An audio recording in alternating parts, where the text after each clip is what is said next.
मैं आप सभी से अपने मन की बात करना चाहता हूं। जरूरी है इसलिए पिछले कुछ दिनों से मुझे लगातार बताया जा रहा है कि हमारे द्वारा खबरें दिखाए जाने और हमारा जो डिबेट शो है, जो कहूंगा सच कहूंगा, में होने वाले संवाद से कुछ महानुभाव हमसे सख्त तौर पे नाराज हो गए हैं। कांग्रेस महासचिव प्रियंका गांधी वाड्रा, आम आदमी पार्टी के सांसद संजय सिंह और समाजवादी पार्टी के कुछ गणमान्य नेताओं ने हमारे वीडियो और पोस्ट को अपलोड किया, ट्वीट किया और रीट्वीट किया, तो सत्ताधारी दल से जुड़े कुछ मित्रों ने हम पर आरोप लगा दिए। और आरोप यह कि हमने विपक्ष से पैसा ले लिया है, जबकि यह वही विपक्ष है जो हिंदी खबर पर योगी खबर होने के मोटे मोटे आरोप चस्पा करता रहा है।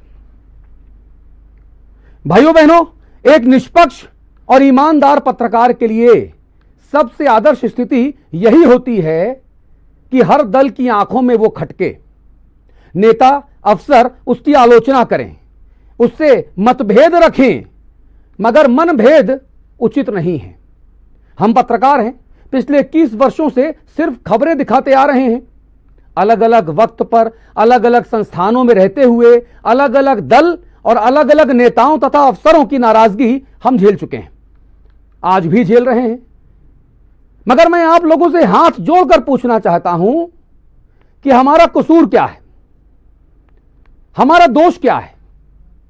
अगर हम सरकारी योजनाओं के क्रियान्वयन में खामियां दिखाते हैं तो हमें सत्ता के विरुद्ध षड्यंत्रकारी क्यों मान लिया जाता है?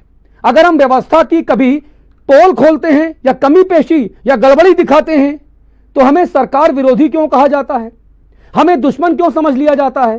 तरह तरह से परेशान क्यों किया जाता है? उत्पीड़ित क्यों किया जाता है? भेदभाव क्यों बरता जाता है हमारे साथ? मैं करीब 2 दशकों से माननीय मुख्यमंत्री योगी आदित्यनाथ जी को जानता हूं। जब वो सांसद थे तो उनसे ज्यादा सुगमता और सहजता से मुलाकात होती थी, संवाद हुआ करता था।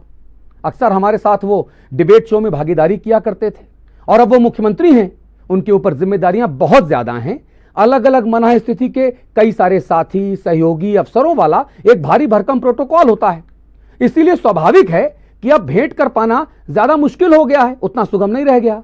मगर मुख्यमंत्री बनने के बाद योगी जी से कई बार हमारी जब मुलाकातें हुई तो हर बार वो कहते थे कि आप ईमानदारी से पत्रकारिता करिएगा अतुल बाबू, कमियों को बताने के साथ ही साथ हमारी सरकार के द्वारा लिए गए एक्शन को भी बताइएगा। कोई कार्रवाई ना हुई हो तो उसे पहले बताइएगा। अब हम यही कर रहे हैं तो फिर व्यवस्था हमारे खिलाफ क्यों खड़ी हो गई? डर्टी ट्रिक्स डिपार्टमेंट के द्वारा हम पर आरोपों की बौछार क्यों की जा रही है, यह समझना पड़ेगा। और देखिए साहब, मैं तो बुंदेलखंड का देहाती आदमी हूं। 1500 रुपए और झोला लेकर दिल्ली आया था। बहुत अभावों और संघर्षों से यहां तक आया हूं। खोने को कुछ नहीं है, खोने को कुछ भी नहीं है और पाने को सारा आसमान है। डरते किसी से नहीं है क्योंकि गलत काम करते नहीं है। जिस किसी को जाने अनजाने हमारी वजह से तकलीफ हुई हो उनसे क्षमा याचना, दिल से क्षमा याचना, माफी।